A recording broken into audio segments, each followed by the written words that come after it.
سلام خانم بفرم. جعفر پناهی خودمون. بفرمایید. کجا داری میری؟ بعدا با تماس میگیرم. فعلا خودمون. کجا میری؟ بیا برسونت. بیا. در واسه در باز کنم. نه خب ای با خود شما مسافر کوچولو داری که ما بیایم بفرمایید. بفرمایید. مرسی عزیزم. سلام. حال شما؟ مرسی. چطوری؟ خوب خیلی خوب. اینم برای شما. خیلی ممنون. دستتون درد نکنه. خب شما خوبی؟ مرسی. کجا خانم؟ شما کجا؟ اینجا کجا؟ کجا میری؟ شوفر شدی پشت رولی نشستی.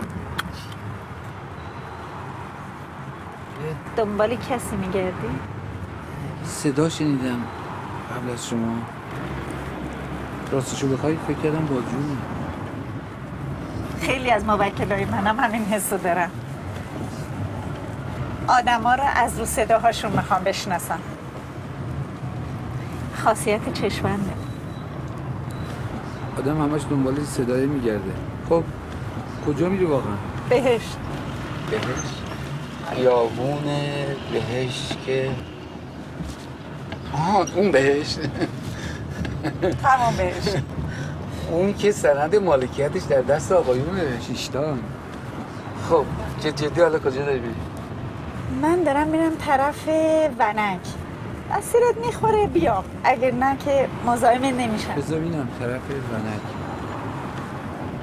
یا داری میری پیش یه زندانی که تازه مرخص شده یا یکی تازه بردنش، کدومشه؟ کاش مرخص شده بود. قنچه قوامی میدونین که الان تو بازداشته. اون که رفته بود استادیوم؟ آره همون موضوع فیلم آفسایدته.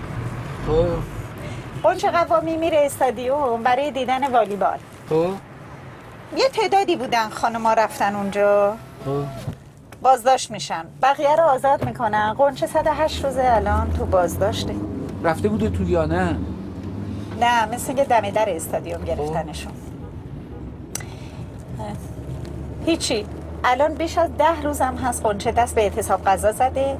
دیروز مادرش میره بلکه این بچه رو راضی کنه به اینکه اعتصاب غذاشو بشکنه. ما پیغام داده بودیم که قنچه اعتصابتو بشکن، ما میدونیم تو حق داری، خودت میدونی ما هم دست به اعتصاب غذا زدیم به عنوان آخرین راه چاره و این هم همین کارو کرده.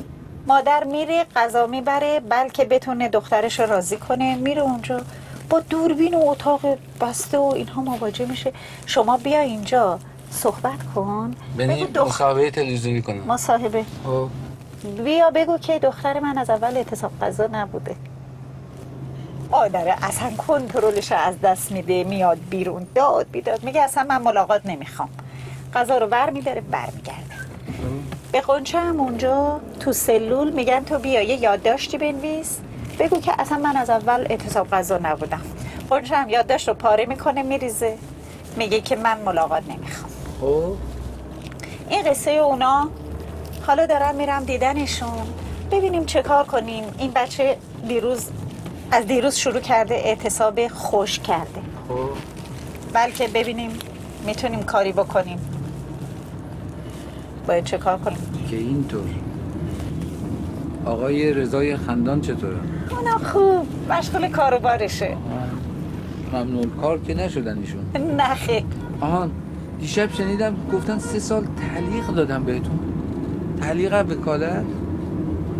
شفاهی شنیدم که دادگاه کانون وکلا یه رأی داده تعلیق وکالت، اما هنوز که به من ابلاغ نشده. تا ابلاغ نشه فعلا هیچی اعتباری نداره تا ببینم چطور. یعنی خود کانون وکلا داده؟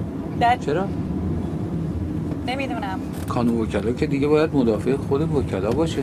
مثل این میمونه که خانه سینما رأی بده شما رو ممنوع کار کنه. چه حسی به دست؟ دا اینجا چقدر خیسه. این کیفه برای کیه؟ کیف؟ بینم اینهاش کیفه. نمیدونم درشو باز کن ببین آدرس چی داره. عوضشه دایی حتما برای مردمه. نمیشه که نگاه کرد فضولی میشه. ببخشید مادر بزرگ معذرت میخوام. ببین دایی این کیفه به سن و سال منو دوستان که نمیخوره، خب به تیپای حماسه که نمیخوره. خب کیفه پیرزنیه، انگار مال یه پیرزنیه. یعنی مثل عزیز. آره دقیقا. او شاید مال همون خانوماییه که میخواستن برن چشمعلی، اونا فقط امروز سوار شدن. چشمعلی؟ پس باید الان بری چشمعلی، مسیرت معلوم شد. نه میرسونمتون. نه چیزی نیستش که. شما اینجاها نگه دار.